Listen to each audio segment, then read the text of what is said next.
Welcome to the third episode of the Backpage podcast. My name is Mark McGoldrick, and in this special podcast series, which is being brought to you in association with the Balmore Court and Motel in Enniskillen, we'll be celebrating the careers of some of Fermanagh's leading sports stars. For this episode, I sat down with Bláithín Bogue, a young Tampa woman who's been making a name for herself in Australian football.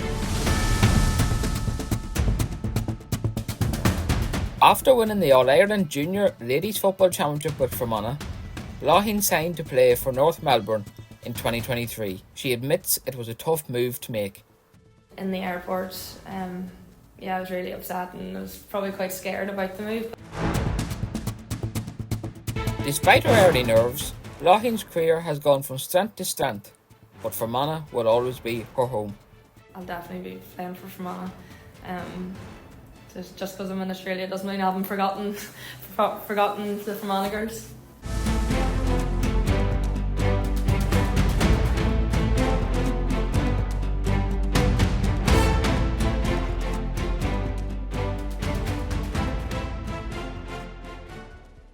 Bláithín Bogue, welcome to the Backpage podcast. Thanks, Mark. Thanks for having me. How's things? The last time I chatted to you had a shoulder operation, but your recovery's going good? Yeah, I just hit the 3-month mark there a couple of weeks ago, so it's a 6-month recovery, so I'm just about halfway now, so yeah, it's all tracking well. Did you get the operation in Australia or here? No, I got it in Australia, so we had the grand final on the Saturday, and then on the Wednesday I was in for surgery, so it was a quick turnaround. But I'm sure the care you got and everything, it was super top class. Oh yeah, no, it was great. All went smoothly, and went to the surgeon a week later. He just checked my stitches, it was all good, and he gave me the okay to get my flight back home to Ireland. 2025 was a magical year for you in Australia, but before we get into that, if I bring you back to the start, how did the whole experience come about? How did you really get involved with the Australian? Yeah, so in 2022 we played Antrim in the All-Ireland final in Croke Park, and there were a couple of teams that had come over to watch them games, because obviously it's the 3 finals are on in the one day, so it's a good opportunity for teams to see the Irish talent. And then a fella, Mike Cran, who kind of gets a lot of the Irish girls out over to Australia, he contacted me after the game against Antrim in Croke Park, and that's really where the ball started rolling then, and got chatting to a couple of teams. And then I was only going into my final year of university at that stage, so I wanted to finish my final year and then also wanted to finish my pre-registration year, so it wasn't until 2024 when I signed with North Melbourne, and they were good enough to let me finish my studies because the pre-season was due to start in May or June time, and I wasn't due to finish my pharmacy degree until the July. And then the All-Ireland, if Fermanagh had got to the All-Ireland final, that would have been a couple of weeks later, so I was like, look, if we get to the final, it'll be August by the time I get out. And there was a bit of to and fro, but they were happy enough to let me stay out for Fermanagh, thankfully. And your county colleague Joanne Doonan spent a bit of time in Australia. Did you speak to her about what it was going to be like, or had you any conversations with anyone that was over there? Yeah, so to be honest, it was all quite... I hadn't really told very many people about the opportunity that may be coming around for me. Like my close friends would have known, but I was chatting to... I was going to a football match one day with Shannon McQuaid and Joanne Doonan. We were going to watch Fermanagh and Letterkenny, and I just told Joanne then that it was kind of in their horizons, and just a bit of advice about it all. And she was great. Obviously she'd been there, done that, she knew everything there was to know about it. So yeah, no, Joanne was a good help, and she gave me a lot of advice. And then she actually brought me out and did a bit of kicking with me before I went out as well, which was nice. And the move to Australia itself, it was a big step. And how did you find moving over there? Well, I'd just come off the back of winning the All-Ireland with Fermanagh, so think we had won. I got my pre-reg results on the Thursday. We had the final on the Sunday, and I was away the Tuesday night, Wednesday morning. So it was a real quick turnaround. So up until moving, I probably didn't have much time to think about it. And then in the airport, I was really upset, and I was probably quite scared about the move, because at the end of the day I was moving out to live with girls I'd never met before. Like, I had been texting them and got to know them through social media, but you don't know how you're going to gel with people really before you know them. So it was daunting, but look, it was the best thing I ever could have done, and I don't regret moving out. And there's highs and lows of my first year as well, but I did really enjoy it. So. And that first season, when you look back on it now, how do you kind of sum it up? Did it take you a while to adjust to it, or? Yeah, definitely. Just the lifestyle in general. Like, I'd gone from working 9 to 6 Monday to Friday, then going straight to football training, going to the gym in the evenings, till getting up early and training over in Australia, and then your days off being your days off, and not really knowing Melbourne, so you're kind of at a bit of a loss on your days off. You didn't know what to be at. But after like a couple of weeks, and when I started to get closer with the girls, it became a bit easier. Like, we would have done stuff on our days off.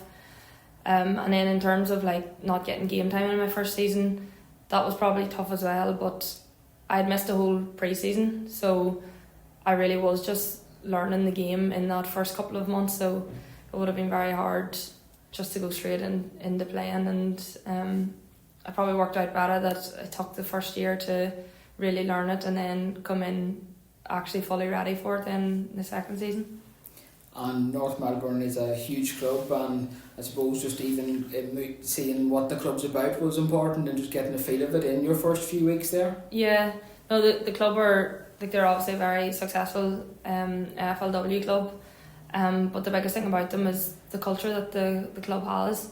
Like, everyone genuinely gets on as friends, and the club are very big on everyone being friends and doing things outside of the field as well as on the field.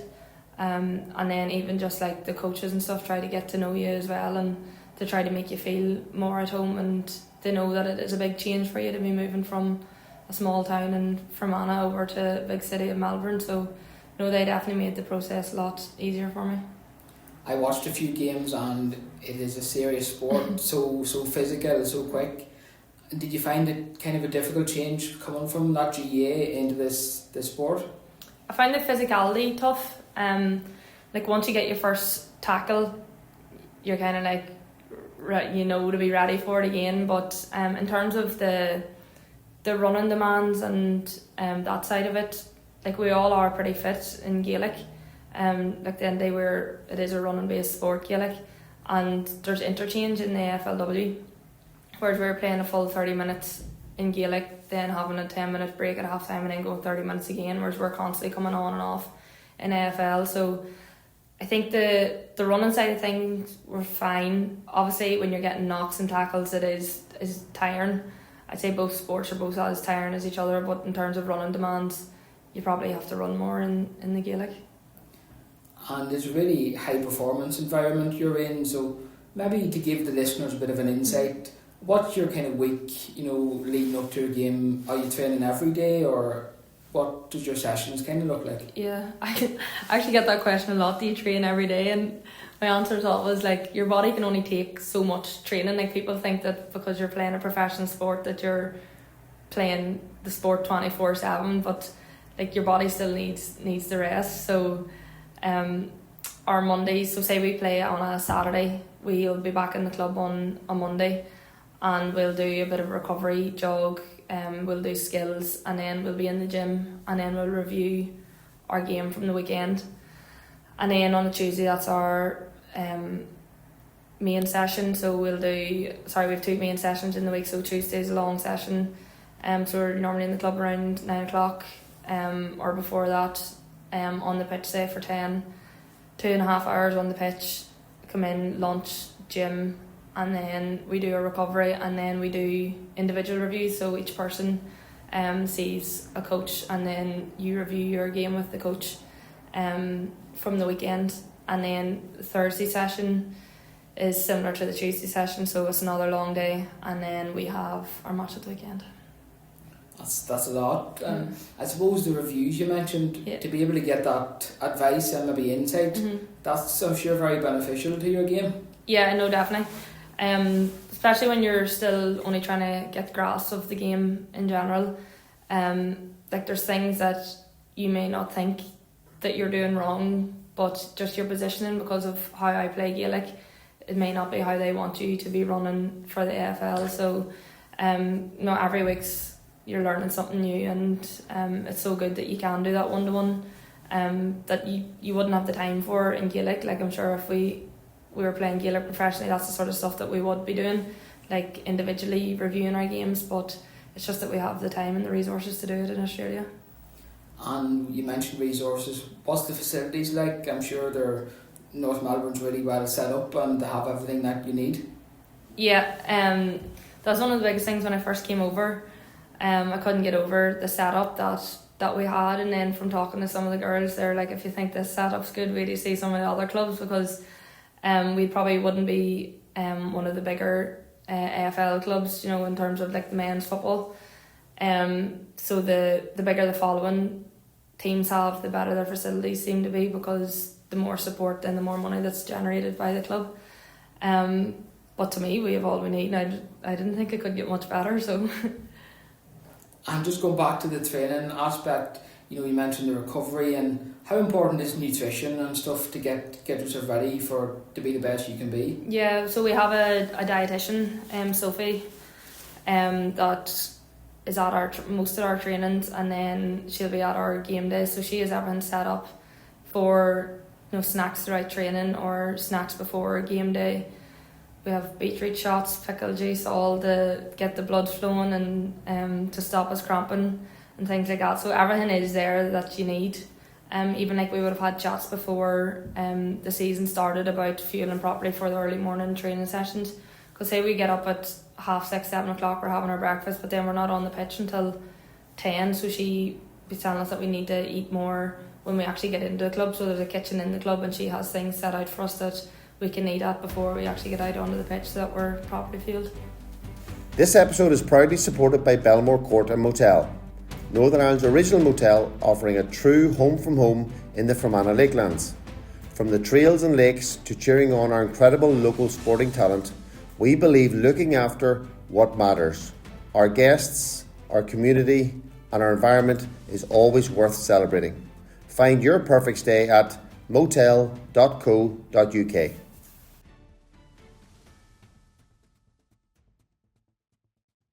You made your debut, and I suppose you couldn't have asked for better. You had an amazing impact. I think you scored twice in that game, so I'm sure it was a good relief to get off to such a good, strong start. Yeah, I suppose with the debut, you just wanted to. It's very big on role playing out in Australia, so I just wanted to play my role for the team, whether that was scoring, tackling, getting the ball. And it was quite a close game, and I was just like, please can we win this game, because I didn't want my debut to be a loss. And then we started to kick on in the last quarter, and that's when I got my goals in the last quarter. So when I got my first goal, it was on the ball was on the ground, and I just seen an opening and I kicked it and it went in. And they're very big on celebrating everyone's first goal, so the whole team came running over whenever I scored it. And then the second goal, I just kind of right place, right time. Someone kicked the ball and I just caught it and kicked it in.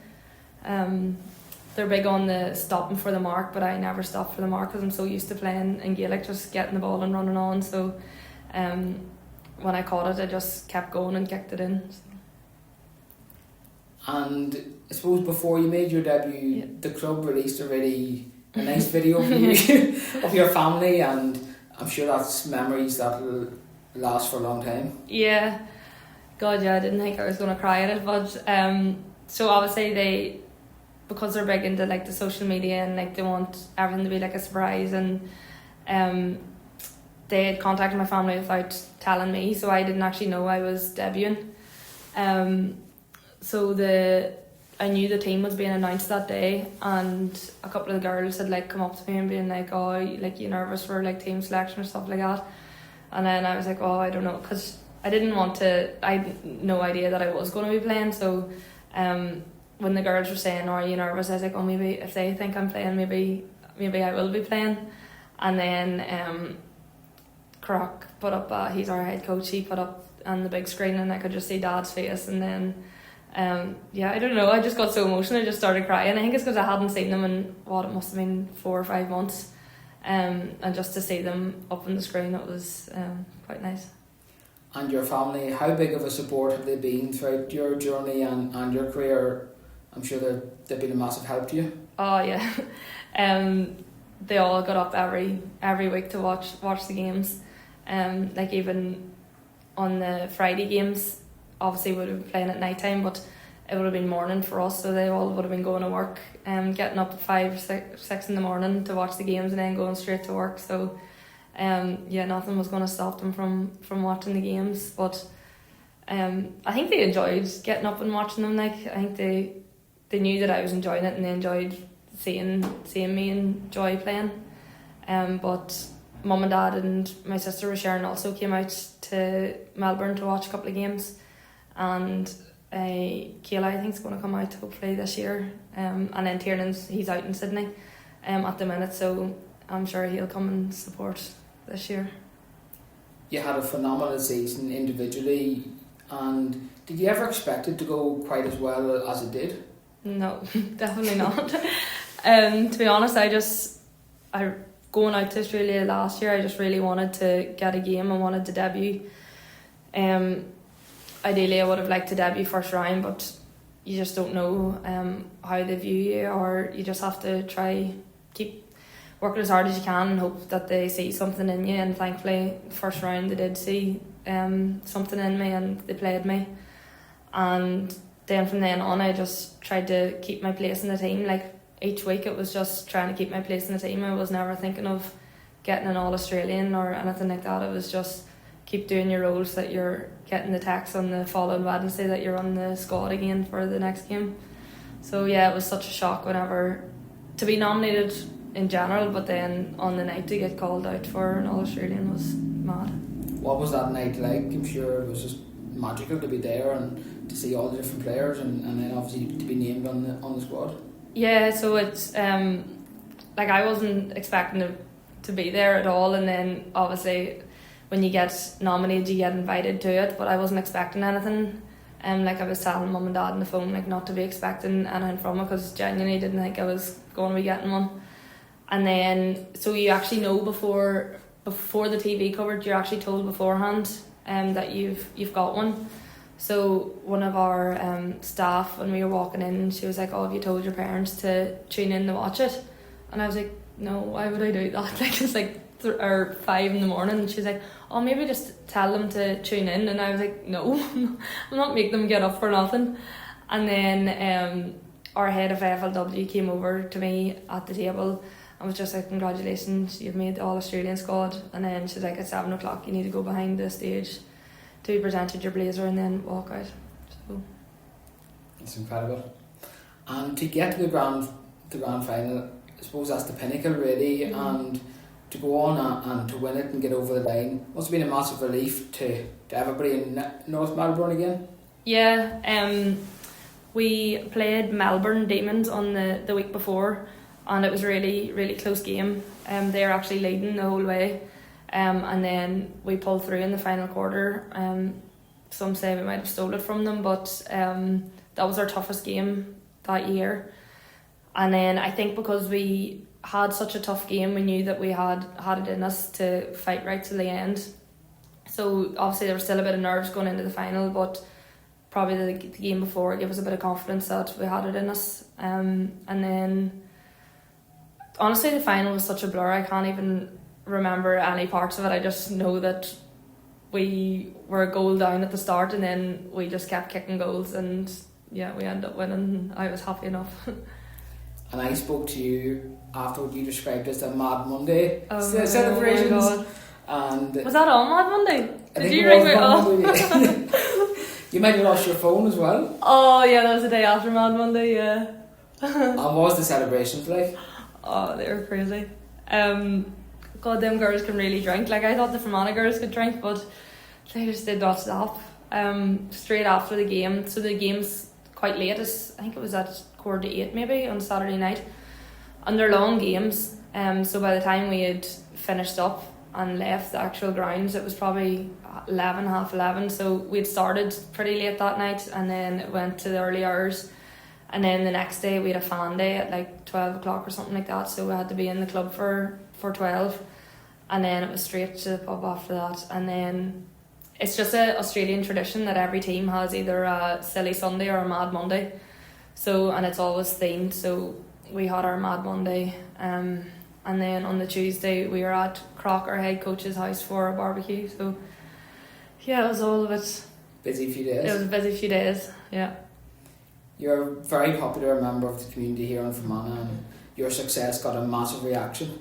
So to have that support at home must have been great now when you look back on it.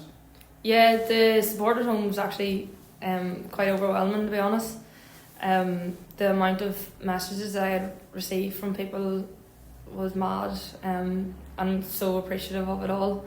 Like my club Tempo held a viewing for the game. My brother texted me during the week of the grand final saying the Tempo were thinking of doing the viewing, and even the thought of that, I thought it was such a nice touch for Tempo to do that for me. And then Kayla had sent me photos of them all at the hall, and made me quite emotional after that, seeing everyone had come to support me.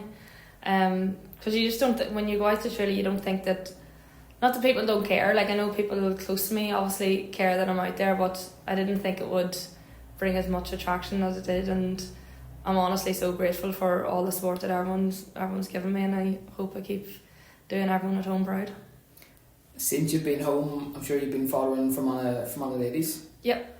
And while your focus is firmly on Australia for now, would you like to come home and play for Fermanagh again?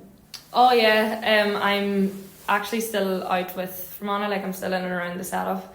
If I wasn't injured with my shoulder, I'd still be playing with Fermanagh this year. So it's just unfortunate that I am injured and I can't play. But I just like being around the girls and helping in any way I can. I don't know how much help I am. I'm collecting a few balls and collecting a few cones and a bit of words of encouragement on the sideline. But no, 100% I'll definitely be playing for Fermanagh. Just because I'm in Australia doesn't mean I haven't forgotten the Fermanagh girls. And I suppose you're coming from a very high performance environment over in Australia, and discussions are ongoing here over the integration between the LGFA and the GA.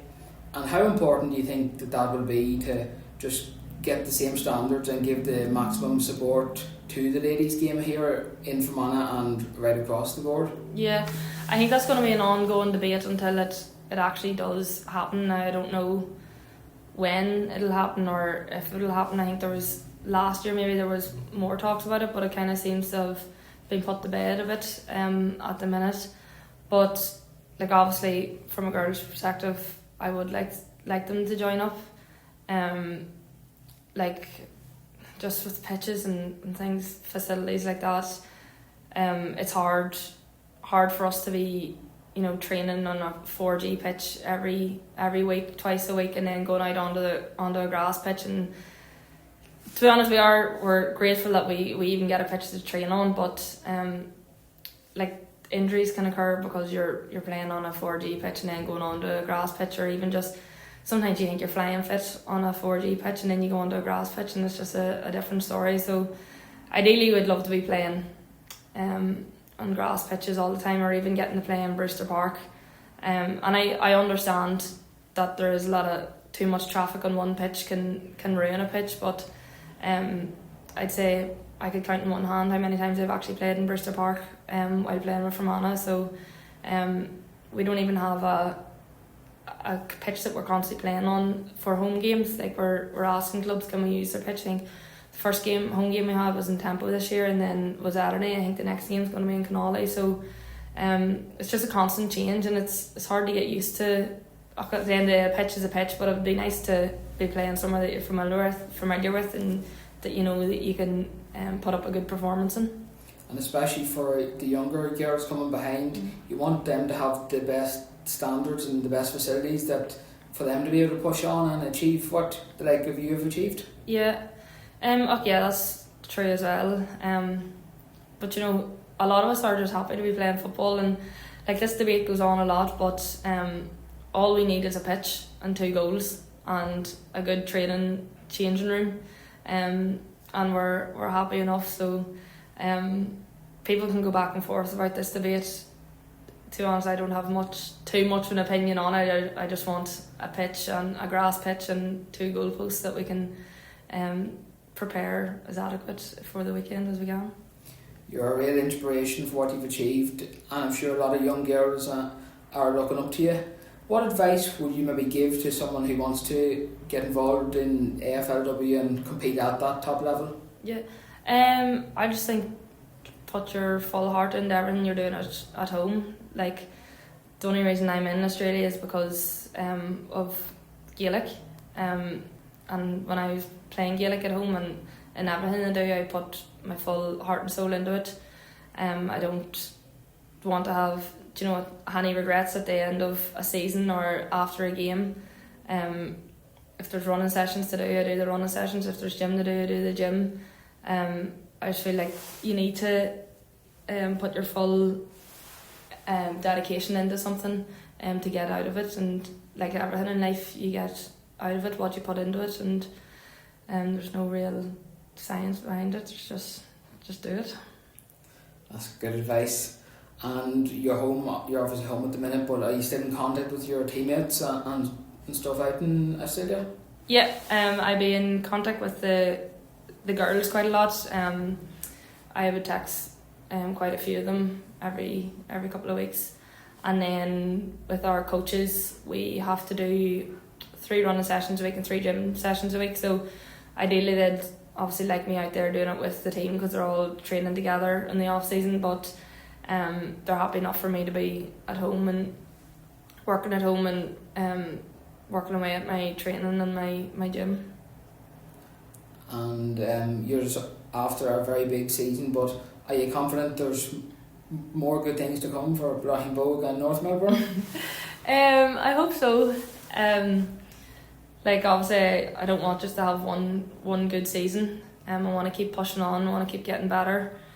In terms of North Melbourne, like I think we're going from strength to strength. Like, obviously other teams are getting better as well, but I'd like to think that we'll be thereabouts again this year if we just all stick together and there's no complacency and we just keep working hard. Bláithín Bogue, that was a brilliant chat, and I really appreciate you coming in. Thanks very much, Mark.